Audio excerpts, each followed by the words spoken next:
Kalispera, good afternoon, race fans. For the AEGEAN 600, this is day 2 of the race analysis. I'm Dobbs Davis from Seahorse Magazine, giving you an analysis of what's happening out here in the race course on this brand new 600-mile race here in the beautiful southern AEGEAN. As usual, we'll start from the home page just to give everybody who may be new to this some navigation on how to get to what we're looking at in our show, which is going to rely on this YB tracker. First of all, those of you that may have tuned in yesterday, apologies for quite the long show that we had, but I did want to spend some time showing everybody how this works. For today, I'm going to get right into it, and we'll try to keep this a little short, and but also give you a summary of what's happening out here. And what is happening is interesting. We've got the Meltemi. This is the current situation on the race course at a couple things also, corrections from yesterday. The folks at YB Tracker had CEST, Central European Time, but in fact it's Eastern European Time, so that's been corrected. And that is local time here is 1900. We can see that here. So on the time bar on the bottom, that shows the history of where the boats were on the course. You can grab it and drag it, and show how everybody moved along this 600-mile racetrack. And then the time up here is what the Windy app is showing for projected wind and what's in the forecast. It's not updated real time. This isn't based on any current data out there. We'd have to go to another application for that, but this is still quite useful. And if we zoom in one more level, we get a little bit better sense of the geography here. So as you can see, some progress has been made in the last 24 hours. Everybody yesterday was up here coming through Santorini, and a handful of boats were down on this leg, headed for this turning mark down here at Kassos, where a 90-degree turn 90-degree left turn sent them up toward Karpathos, Rhodes, and on up the course. The halfway mark of this course, just so you know, is right around here at the north end of the island of Rhodes, at the city of Rhodes. Obviously a wonderful ancient city, has rich in history and a suitable destination for those that want to go there sometime. These guys are not stopping there. They're going close, though. I was watching the tracks of a few of the teams. They really go close in here, which indicates to me that there's plenty of wind on that corner. And we're going to talk a little bit about a few things and regarding wind and islands based on what our trackers show from the teams that were rounding the bottom of the course here last night.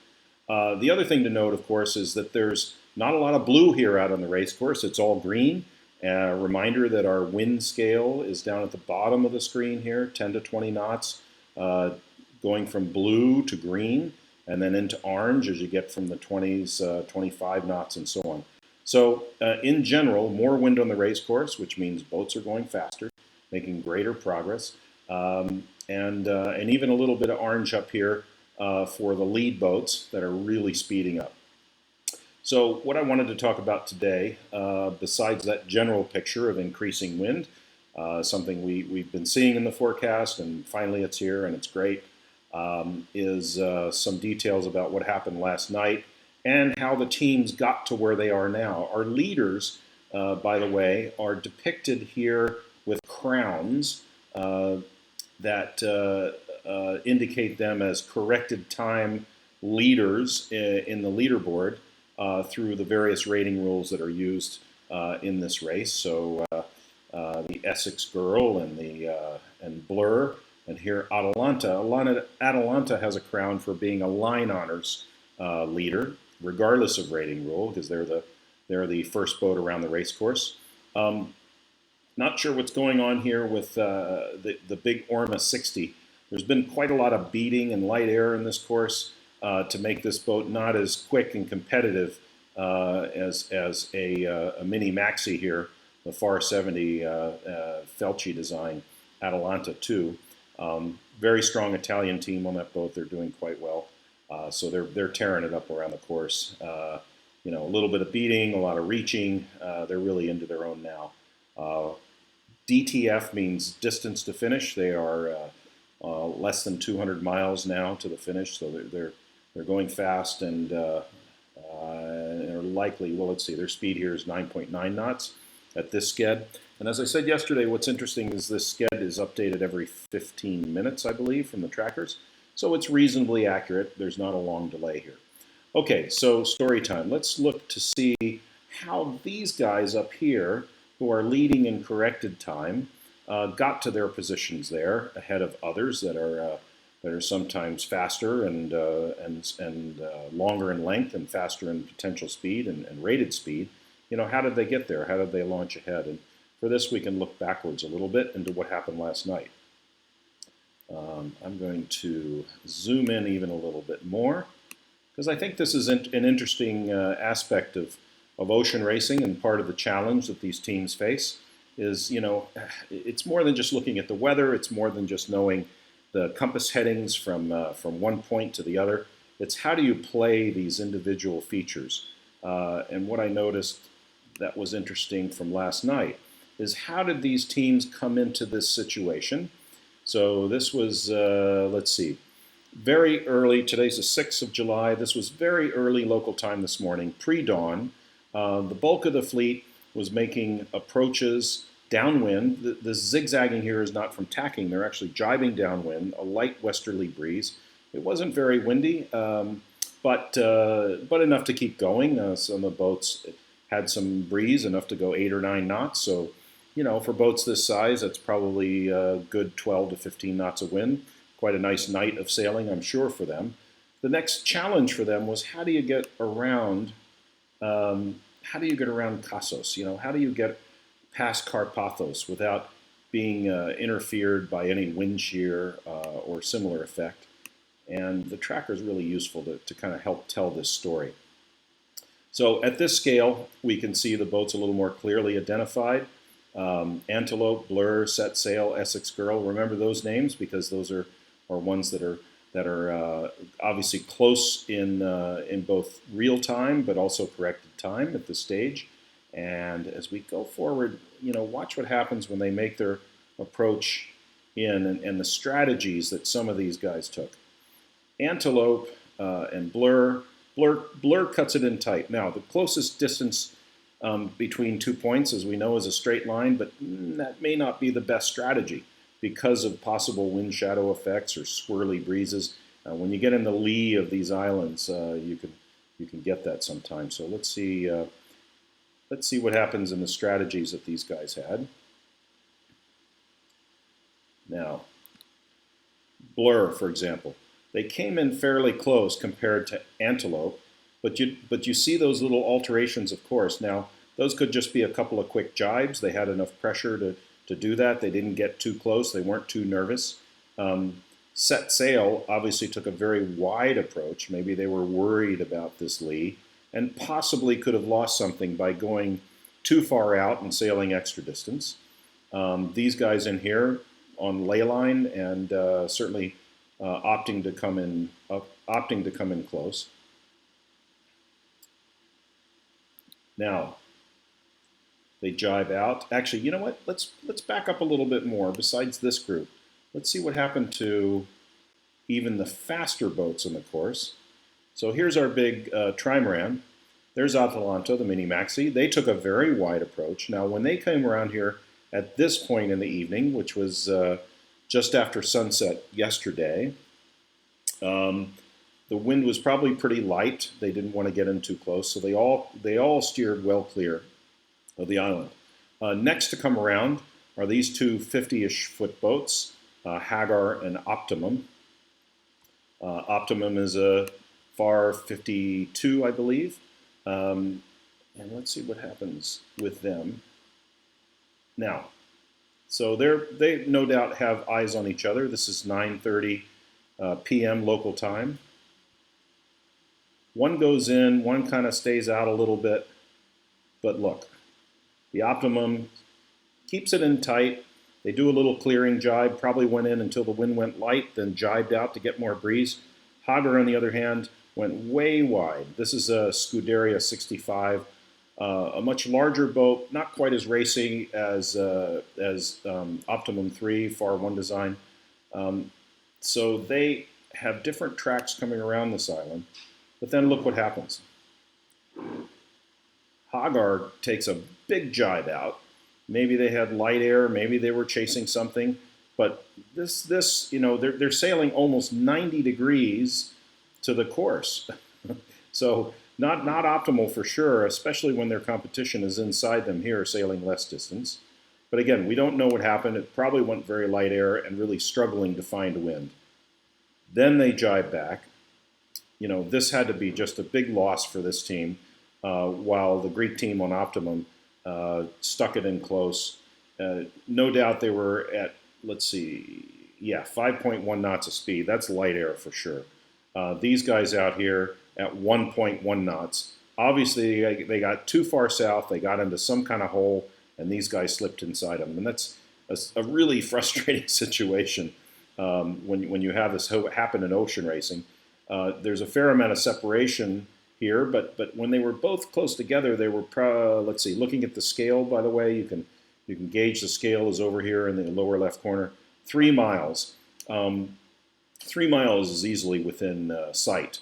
So at some point, even in the night, they were no doubt looking at each other. And these guys just got stuck in a hole down here. These guys sailed past them on the inside. Look at all these, what's happening in the track of the big trimaran. They too struggled with some light air down in that part of the course. Now, one thing we don't know, and so look what's happened here. These guys, poor guys, were stuck out here.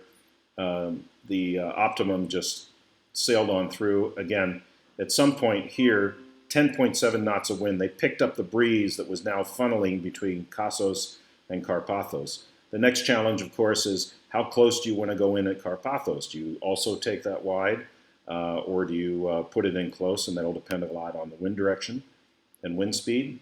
Optimum slowed down a little bit there. In fact, look at that. They both stopped. So both of these boats at 0 knots, and this was 3 o'clock in the morning local time, pre-dawn, no wind. They both stopped. It's like a reset button. Meanwhile, behind them, these guys also stopped. So a general shutdown of the breeze, 0 knots on Blur, 0 knots on Antelope. So, this was before the Meltemi could fill in, as I said, 2:58 in the morning, so a couple of hours before the sun came up. Pretty tough time. As we go a little further, the wind picks up again. Now again, these teams are now faced with the same choice. Do they go in close? What do they do? Now, meanwhile, out over here, the poor guys on Hagar, they're sitting there waiting for the wind, while the Optimum guys just shot right ahead. They got the breeze. They bolted off at, what's the speed here? Yeah, 9 knots, while these guys still sitting here at 0. Really frustrating. So this gives you a little bit of an idea of some of the inherent challenges that the teams face. And the next group that comes through this area, some go in close, some go out wide, some go out very wide. Those that go in close are taking a risk. They might get through. They sail a lot less distance than the guys that go outside, but it is a risky move. And this guy got caught in a hole. Back over here, you see that in his track. Everybody else managed to stay in the breeze and shoot through. And by this time, it's 8:53 in the morning. The sun is up. It's warming things up. The Meltemi's coming through. So pretty safe at that stage to punch through and head on up to Rhodes. And of course, the leaders at that point are back up and around and sailing on the course. What we saw earlier today, too, it's not reflected now because the Meltemi is more or less filled in throughout the course area, was blue areas up in here, meaning light air, but pretty strong yellows and oranges down in the middle of the Aegean, middle of the southern Aegean. So, good speeds. Guys out here in the west still going downwind, but increasing pressure all the time. Let's go back now to real time and talk a little bit about what's going to lie ahead. I think I can go one more. There we go. So everybody's off and going fast now. The Hager guys obviously have a lot to do to catch up to optimum. This is a beat leg more or less, or it's a long starboard tack fetch. They go around that set of rocks or islets. Also fetching. It's really hard in fetching conditions, meaning you're pointing right at the next mark, to pass somebody else. You need the leverage that comes with wind shifts and changes in conditions to be able to catch up. And then this becomes, as we say, a drag race. It's quite likely we're seeing the same over in here. These guys are more or less the same speed. Essex Girl, this Russian team, is going at 9.7 knots. It's a 46-foot boat. So that boat on a fetch and a reach should be going fast. What I like is how well the guys on Blur have been doing. This is a boat that's 10 feet shorter. So it doesn't have the waterline length advantage that the longer boat has. And yet they've really been working the boat hard. I really take my hats off to this team. And this is what they set out to do. They had 9 people aboard. They keep everybody fresh. They're pushing the boat hard. So 9.2 knots on a J111 is remarkable. And therefore, they've got the crown. I believe it's for the ORC class. I think the Essex guys have the crown for the IRC class. But let's check. And this is how you do it with the line honors. This is overall, boat for boat, who's in front and where they are, distance to the finish. As you can see, Atalanta is less than 200 miles. The bulk of the other guys are just about halfway through the course. So this group over here, halfway point at Rhodes, they're certainly looking forward to a fast second half in the race. And then if you want to go to, I'll show you here, who's doing well in projected corrected time. The Essex Girl team in IRC scoring is even ahead of the largest boat in the fleet, the Atalanta. And this is quite a change because yesterday they weren't in this position. So they're doing well in corrected time. Blur is in third in IRC, but look, in ORC scoring, they're actually leading. So some of these boats are being scored in both systems. So it'll be, of course, interesting to see what that may mean. It may mean nothing, but it's always fun to speculate if there's any inherent differences of the rating system that create these different results. Essex Girl, Optimum 3, Antelope, these are all going to be strong contenders in the final standings in both systems for sure. One of the things we'll be looking at too, and then how is this calculated? What this system does is it looks at the elapsed time. It looks at what the projected finish time will be based on the current rate of speed. So a finish time is projected over here. That finish time multiplied times the boat's rating equals corrected time, and whoever has the lowest corrected, so that's actually an oxymoron there, corrected elapsed time, but the lowest projected corrected time is who gets on top of the leaderboard, regardless of whether you're in ORC or IRC. So with that, I think that concludes the show for today. We'll have plenty to talk about tomorrow, and I think these teams will enjoy another nice night of sailing, hopefully with the Meltemi looking like it does now. There will be a good night of sailing ahead. No parking lots. We had another boat drop out of the race back here. Some guys back here, fairly slow, cruising-oriented boats, but they're still on the race course. And we'll see if there's some convergence as well with the strong breeze and more steady conditions. I bet everybody's going to have a great time out there tonight. So that's it for now. I'm Dobbs Davis signing off on day 2 of the AEGEAN 600, and we'll look forward to having you join us tomorrow.